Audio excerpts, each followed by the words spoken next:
on met des papiers dans ceux qui partent. Il y a quelqu'un qui, de Londres, vient de nuit nous dire, voilà, maintenant vous allez organiser vraiment la résistance. Vous allez dédoubler votre groupe, un qui reste sur la côte pour les évasions vers l'Angleterre, et puis l'autre qui va nous donner des renseignements, l'autre est installé à Rennes.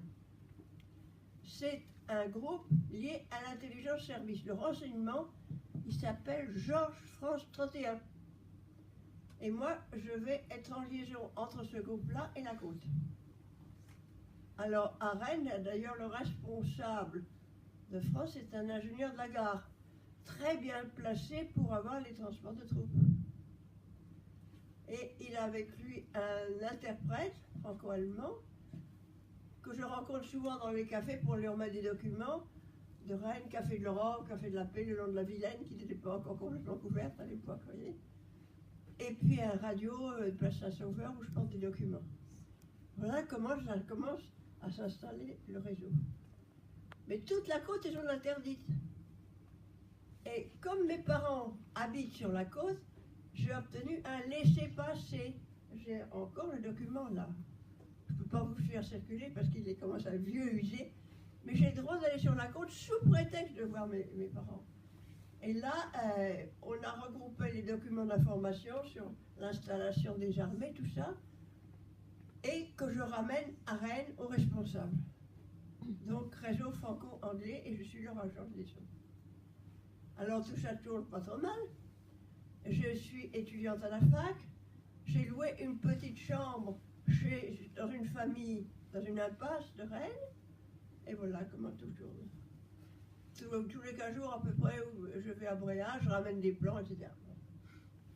Mais le service de contre-espionnage allemand nous guette.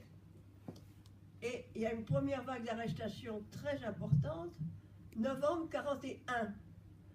Alors, sur la côte, il y a un frère de l'école chrétienne, Jean-Baptiste Leger, qui a été très actif pour les évasions et tout ça.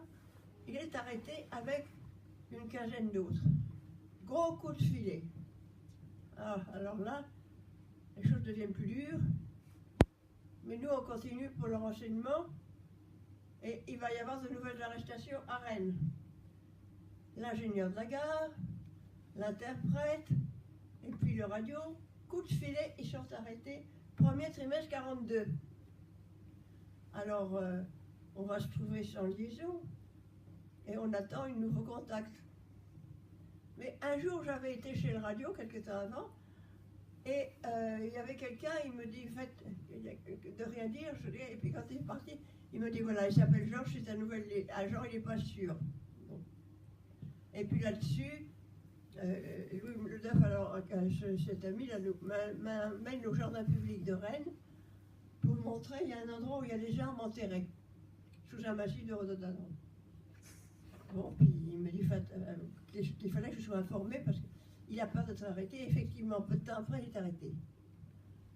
Alors, à ce moment-là, on nous envoie un nouvel agent de liaison qui se présente comme Roger Martin et qui me dit, il arrive chez moi, dans ma chambre d'étudiante, je suis un ami de Georges. Je lui dis tout de suite, oh, mais Georges n'est pas sûr. Oh, c'est un hasard de coïncidence, Georges c'est un type bien. Et on continue un temps de travailler avec lui, avec Roger. Et puis le 22 mai, coup de sonnette chez moi. Mademoiselle, vous êtes arrêtée, police allemande. Ah. Alors ce jour-là, ma famille qui me logeait n'est pas là.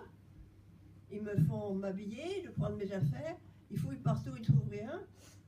Et puis, je n'ai pas le choix, et je monte dans l'attraction noire et je suis emmenée. Vous savez, alors, on s'attendait un jour où l'autre est arrêté, mais quand ça arrive, c'est tout de même le choc. Bon, enfin, j'ai dit, on verra.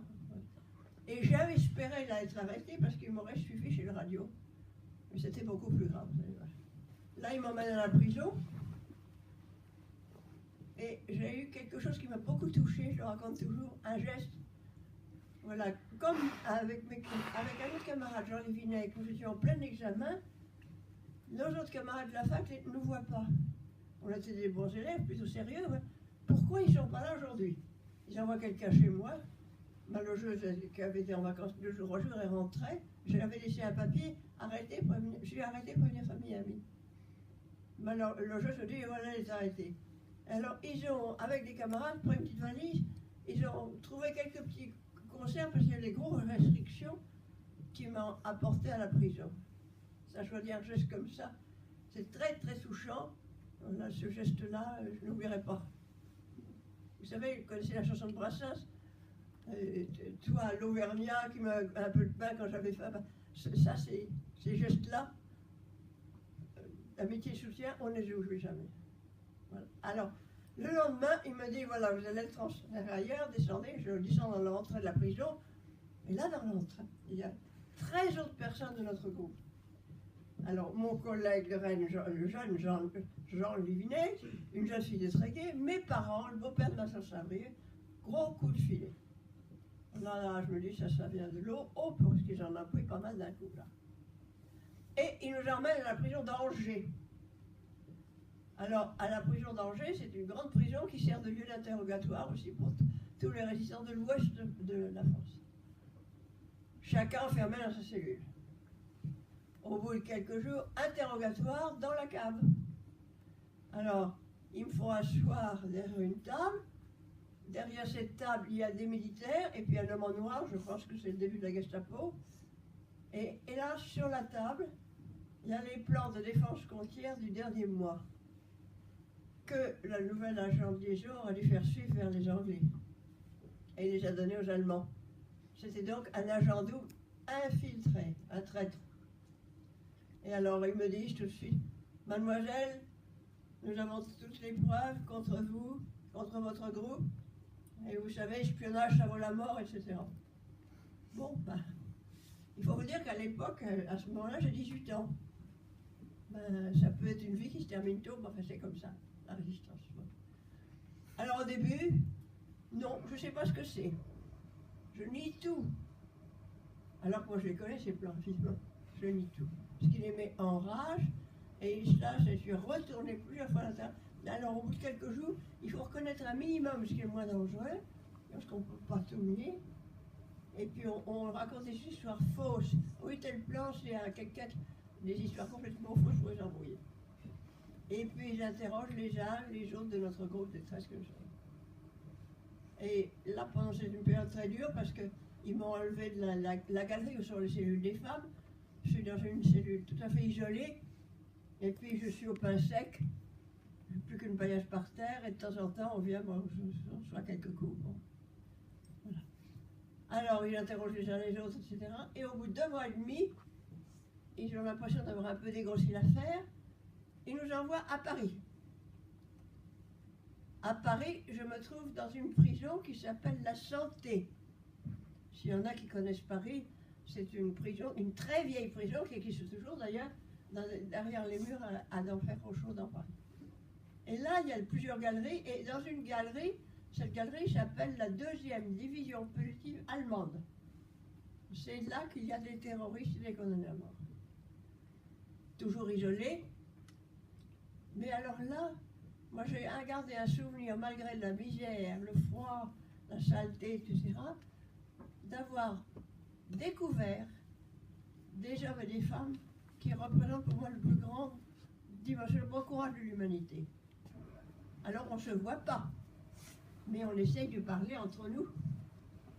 Alors comment est-ce qu'on parle? Eh bien, pour faire nos besoins, c'est un siège de ciment sans chasse d'eau, qui donne sur les égouts. Et en se mettant la tête dessus, on entend parfaitement celui qui est au-dessus, à droite, à gauche, de l'autre côté de la division. De sorte que pendant que la sentinelle marche d'un bout à l'autre de la galerie, quand il est à un bout, les gens se mettent là et parlent avec leurs voisins. Parfois, on tape sur le mur aussi, ou bien sous le vasistas, le soir, quelquefois, en parlant un peu plus fort, on entend un peu les uns les autres. Et c'est là que j'ai connu, par la voix, des gens extraordinaires. Alors, et puis, l'ambiance, hein, au-dessus de moi, il y a un musicien. Alors, les premiers jours, il m'a dit, qu'est-ce que tu veux que je te fredonne, que je te chante pour t'aider à t'endormir? Et voilà, de la musique dans ce lieu d'horreur. il me fredonnait la petite musique de nuit de Mozart, des grands classiques, pour m'aider à m'endormir. Voilà l'ambiance. Voilà. Et puis, on communiquait, et là, il y avait par exemple, je vous parlais de Toto, un jeune de 20 ans, condamné à mort, et il attendait son exécution. Alors le matin, il arrive, bonjour, sous l'assistance, lui, bonjour les camarades, je suis encore là. Quand on m'emmènera, ne pleurez pas. Il faut, vous voyez, que vous disiez à ceux qui viendront après nous que j'ai lutté, je suis tombé pour que tous les jeunes qui viendront après nous revivent après la guerre, dans la paix et dans la joie. Et vous voyez, je vous raconte mon histoire, mais elle s'adresse à vous.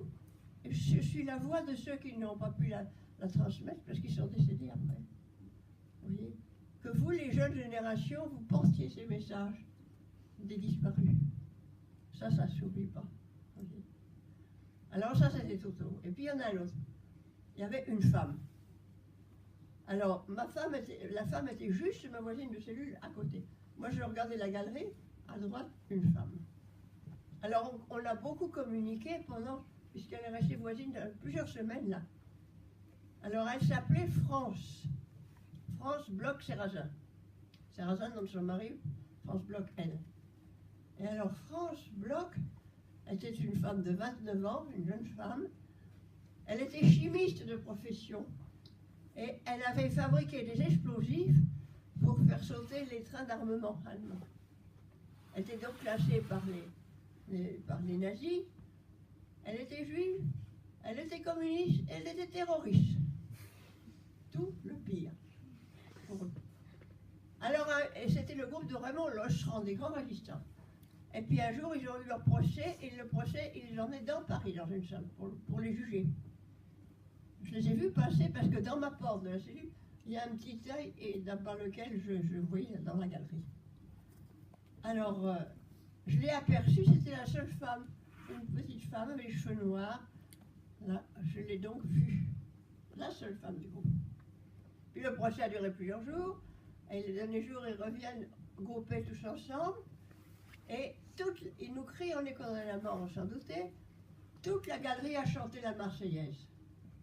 Et une Marseillaise dans ces conditions-là, c'est inoubliable, puisque ça honore ceux qui vont disparaître après. Moi, j'ai connu un lieu que je visite actuellement qui s'appelle près de Paris. Il faudrait un jour qu'on vous emmène visiter le Mont Valérien. C'est un lieu où il y a la carrière des fusillés, où il y a toutes sortes de souvenirs. Enfin bref, on a depuis montré une espèce de très grande cloche, comme ça, sur lesquels il y a le nom qu'ils sont fusillés là. Alors, chose curieuse, sur ce nom, il n'y a pas un nom de femme. Et alors, j'avais dit à la femme, on est généreux, on n'exécute pas les femmes. La vérité, quand j'ai été déportée après, je pensais retrouver France. Elle a été emmenée à la prison d'Hambourg et guillotinée. Parce qu'on a su par après, vous marquez sur les grandes affiches, l'affiche rouge, les pommes d'argent, il n'y a jamais de nom de femme. Et les Allemands disaient que ça faisait pas bien pour le public, les femmes exécutées. Alors ils vont les tuer ailleurs, en Allemagne. Et à la prison d'Hambourg, les Allemands d'aujourd'hui ont mis une plaque en l'honneur de France. Voilà l'histoire d'une Delta. Voilà.